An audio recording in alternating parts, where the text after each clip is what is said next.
मेरा नाम राजेश है। आज आपको मैं अपनी कहानी सुनाने वाला हूँ। मेरे घर के ठीक सामने एक लड़की आई, वो अपने मामा के घर पर आई थी। उसका नाम दिया था। मेरी उम्र करीब 21 साल की है और दिया भी मेरी ही उम्र की है। जब पहली बार देखा तब देखते ही मुझे उससे प्यार हो गया, लेकिन उसने मेरी तरफ कोई ध्यान नहीं दिया। मैं अपने घर के बाहर ही बैठकर उसकी एक झलक का इंतजार करने लगा। इस उम्र का प्यार बड़ा सच्चा होता है। दिया से कैसे बात करूं, मैं यही सोचता रहता था। फिर दिया की बातें मेरी छोटी बहन से होने लगी। मुझे अच्छा लगा कि इसे बहाने में भी दिया से बातें कर सकूंगा। धीरे धीरे वो हमारे घर आने लगी। मैं भी कभी कभी उसकी तरफ देखकर मुस्कुरा देता था और बदले में उसकी मुस्कुराहट पाकर मुझे इतनी खुशी होती थी। दिया अपने मामा के यहाँ उनके एक रिलेटिव की शादी में आई थी। दिया मेरी बहन के साथ शादी की शॉपिंग करने जाया करती थी, मैं भी उनके साथ रहता था। मेरे लिए अब यह सब एक सपने जैसा ही था कि दिया के साथ मैं घूम रहा हूँ, उससे बातें कर रहा हूँ। मैं प्यार में उड़ने लगा था।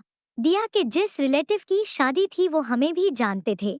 मैं सारा दिन अपनी बहन और दिया के साथ वही रहता था। शादी में काम करना, मैनेज करना, यह सब काम में करने लगा। उसकी मम्मी भी अब मुझे पहचानने लगी थी। मुझे पर भरोसा करती थी।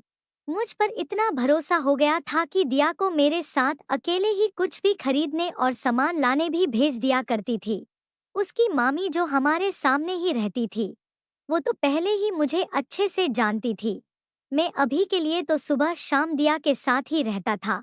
मुझे प्यार हो गया था। सपना देखने लगा था शादी का। मेरे दोस्तों को पता चल गया और वो अब मेरी टांग खींचने लगे। मुझे चिढ़ाने लगे। बोलते थे कि दिया को बता दे। मैं मना करता था। दिया का मुझे पता नहीं था उसके मन में क्या है, लेकिन उसकी आंखों में मुझे मेरे लिए कुछ दिखाई देता था। मैंने अपने दोस्तों की बातों को मान लिया और मैंने उसे प्रपोज करने का सोचा। उनके रिलेटिव की शादी के बाद मैंने उसे प्रपोज करने का सोचा। शादी हो गई। शादी के बाद भी हमारी बातें शुरू रही। सोचते सोचते वक्त निकला जा रहा था। मैंने सोचा था कि आज बोलूंगा कल बोलूंगा, इसी में समय निकलता जा रहा था। इस दौरान उसकी मम्मी को कुछ काम आने की वजह से जाना पड़ा। दिया अभी भी वही थी। मैंने एक शाम अपनी घर की छत पर जब दिया और हम दोनों अकेले थे तब दिया को प्रपोज कर दिया। मैंने उसे कहा कि मैं उसी से शादी करना चाहता हूँ। वो मुझे देखती रही और थोड़ी देर बाद बोली कि वो भी मुझसे प्यार करती है। सुनकर मेरे कानों को यकीन नहीं हुआ। फिर बोली कि उसे कुछ बताना है। इतने में मेरी बहन वहां आ गई और वो चुप हो गई। उसके चेहरे पर भी एक अजीब सी खुशी थी। वहां से चली गई। उस रात मुझे नींद नहीं आई। मैं अपने और दिया के सपने संजोने लगा। फिर सुबह होते ही दिया की मामी मेरे घर आ गई। वो कहने लगी कि दिया को मैं उसके घर छोड़ के आ जाऊं क्योंकि उसकी मम्मी है नहीं, इसलिए उसे अकेले नहीं भेज सकते। मैंने पूछा क्या हुआ।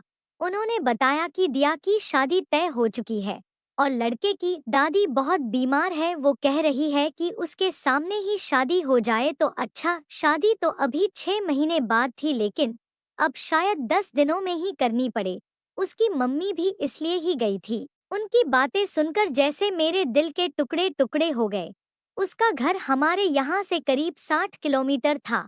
मैं उसे बाइक पर उसके घर छोड़ने वाला था। मैंने भी सोचा कि मैं इतने दिन रुका, एक रात और रुक जाता तो दिया को पता नहीं चलता और ना ही मुझे कि वो मुझसे प्यार करती है। दोपहर को हम लोग जाने वाले थे। इस दौरान मेरे दोस्त को भी पता चल गया था। वो मुझे कह रहा था कि अगर लड़की की हाँ है तो तू उसे भगा ले। मैं बाइक लेकर तैयार था। वो अपना छोटा सा बैग लेकर आई और पीछे बैठ गई। बाइक में चला रहा था और मेरे मन में कई ख्याल थे। मेरे दोस्त ने जो बोला था वो भी मैं सोच रहा था।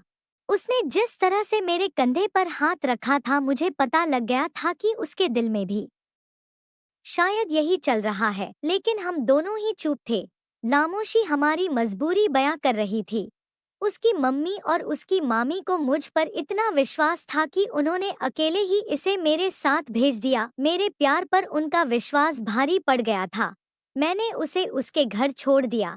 बाइक से वो नीचे उतरी।